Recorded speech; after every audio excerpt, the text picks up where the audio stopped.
Assalamualaikum. Waalaikumsalam warahmatullahi wabarakatuh. Apa kabarnya adik-adik mahasiswa hari ini? Baik, alhamdulillah luar biasa. Oke adik-adik mahasiswa semuanya, sebelum kita mulai perkuliahan, mari sama-sama kita mengucap basmalah. Bismillahirrahmanirrahim. Mata kuliah kita hari ini tentang hukum kontrak bisnis syariah. Pada pertemuan pertama kita sudah membahas tentang rencana pembelajaran semester. Untuk pertemuan kedua kali ini, capaian perkuliahan yaitu menjelaskan konsep dasar akad syariah. Jadi ada beberapa hal yang akan kita diskusikan hari ini. Yang pertama, pengertian akad syariah, asas-asas akad syariah, dan jenis akad. Oke, kita absen terlebih dahulu. Yang pertama, Resa Muslina hadir, Hailan Putri, Cantika Melwiza, Fatimul Fitri, Norma, Leki Trionanda, Alvin, Dimas Alfu Mirza, Rangga Nata. Oke mahasiswa semuanya, hari ini kita membahas tentang pengertian akad. Sebelum Bapak berikan penguatan, Bapak tugaskan silakan kalian masing-masing untuk mencari di artikel baik yang bertentang ataupun fokus tentang pengertian akad syariah. Silakan Bapak beri waktu.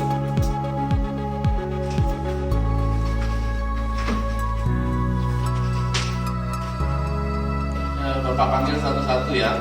Silakan Saudara Padri.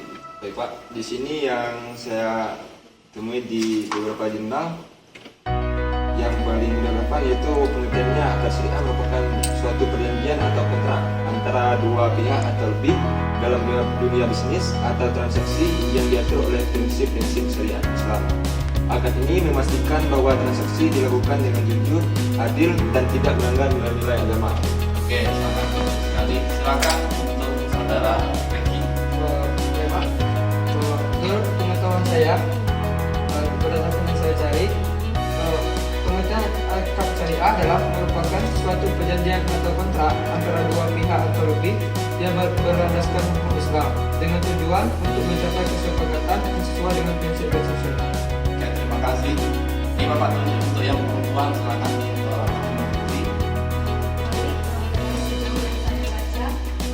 Akad adalah perjanjian, kesepakatan, atau ikatan antara dua pihak atau lebih untuk melaksanakan suatu hubungan. Oke mahasiswa semuanya, silakan dilihat slide yang sudah Bapak siapkan. Jadi ada pengertian akad sesuai dari sisi fikih, yaitu pertalian ijab dan kabul sesuai dengan kehendak syariat yang berpengaruh pada suatu perikatan. Jadi akad itu adalah perikatan, perjanjian yang punya konsekuensi hukum. Kalau di sini disebutkan berpengaruh pada suatu perikatan.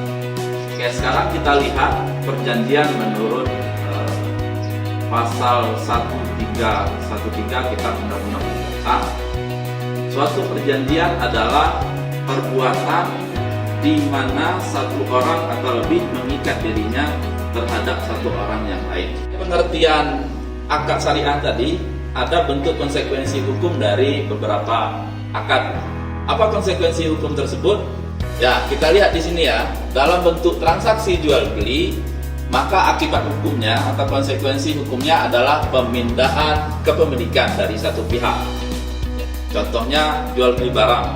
Jadi ada barangnya dijual kepada pembeli, maka konsekuensi akad jual beli tersebut barang itu menjadi milik pembeli. Itu konsekuensi hukum yang kita maksud pada pengertian pertama tadi. Ada contoh lain enggak? Pada akad sewa menyewa atau dalam istilah fikih itu dinamakan dengan ijarah. Apa konsekuensi hukumnya? Konsekuensi hukumnya adalah pengalihan kemanfaatan. Jadi bukan barangnya yang silakan atau berpindah, tetapi manfaat dari barang tersebut.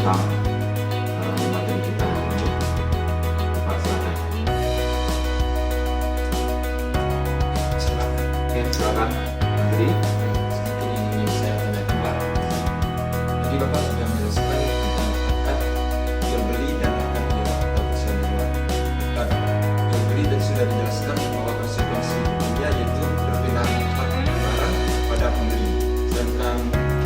ijarah atau hak sewa menyewa itu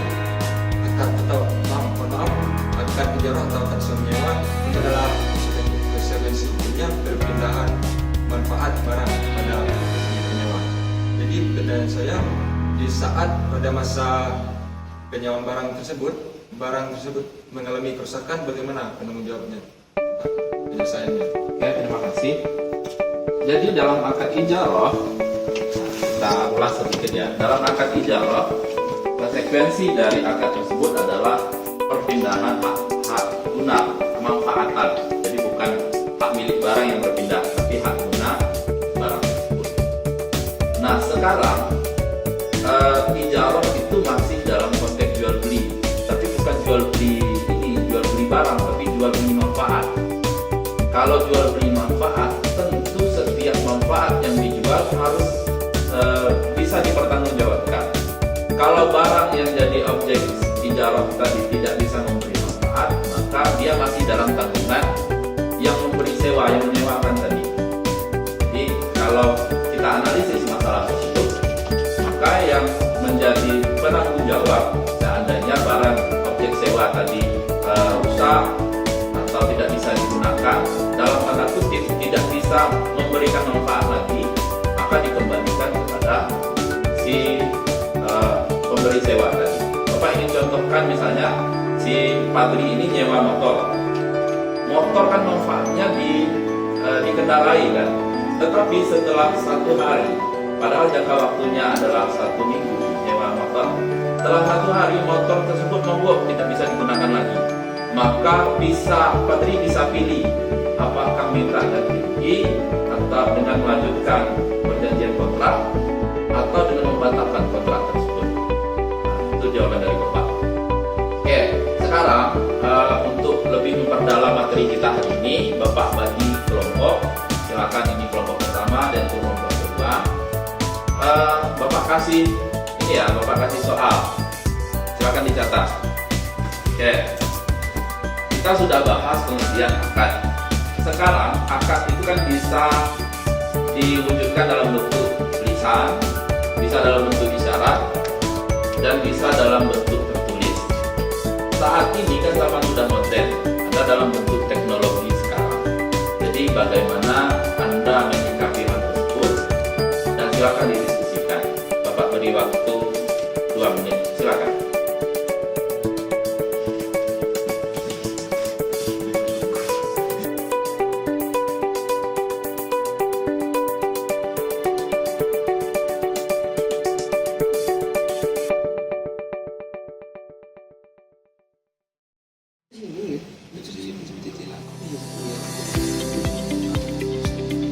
Oke, waktunya sudah habis. Silakan kepada masing-masing kelompok diskusi untuk menunjuk salah satu dari anggota menyampaikan hasil diskusi. Kita mulai dari kelompok pertama terlebih dahulu. Silakan. Menurut hasil diskusi dari kelompok kami, pelaksanaan akad atau perjanjian dapat dirujuk tertulis. Karena bentuk perjanjian secara tertulis ini bisa menjadi akad yang memiliki nilai hukum tinggi. Apabila terjadi seperti pada perjanjian, terjadi sengketa pada waktu ke depan, bisa memberikan kepastian hukum, Pak. Karena yang bersifat tertulis ini bisa dibuktikan. Oke, terima kasih. Silakan kita dengarkan diskusi kedua. Diskusinya silakan disampaikan. Baik, Pak. Menurut ini hasil diskusi kami dari kelompok 2, di era teknologi modern, akad tidak hanya dilakukan secara lisan, tulisan atau isyarat seperti pada masa lalu, Pak, tapi juga melalui sarana digital seperti perjanjian elektronik, platform online, dan aplikasi digital. Menyikapi perubahan ini penting untuk memastikan bahwa bentuk akad modern tetap memenuhi prinsip-prinsip dasar dalam hukum syariah, yaitu kejelasan, keadilan, dan kerelaan kedua belah pihak. Maka menurut kesimpulan dari kedua, tidak menutup kemungkinan, yang penting tetap dalam hukum syariah. Oke, terima kasih. Jadi bisa kita ambil kata kuncinya ya.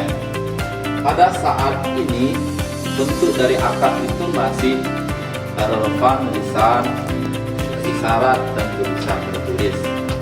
Jadi untuk kepentingan perubahan dunia saat ini yang globalisasinya, ada hal yang harus kita perhatikan, di mana penyelesaian sengketa itu harus dibuktikan. Jadi pembuktian yang paling mudah saat ini alat buktinya adalah akad tertulis. Akad tertulis dalam tanda kutip bukan saja kertas, bisa jadi form elektronik kan, sebagaimana yang sudah kita biasa lihat di marketplace, semuanya menggunakan kontrak tertulis. Oke, saya rasa itu pertemuan kita hari ini. Sebagai penutup, untuk mengukur ketercapaian hasil perkuliahan kita hari ini, silakan di slide sampai terakhir. Terus, silakan di scan ini. Anda akan mengerjakan beberapa soal dan soalnya akan kita tampilkan. Silakan.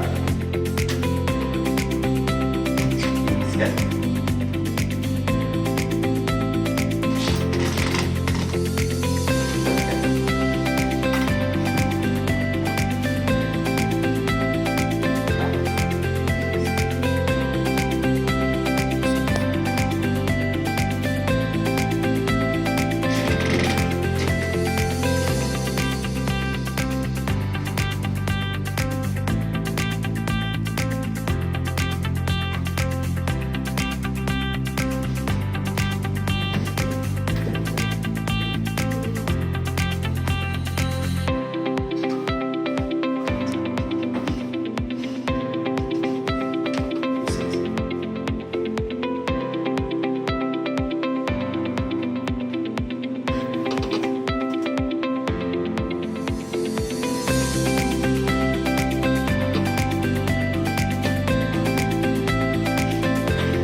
Karena waktu kita sudah habis, ini silakan dilanjutkan pengerjaan kuis. Kita tutup dengan wabillahi taufiq wal hidayah. Assalamualaikum warahmatullahi wabarakatuh. Waalaikumsalam.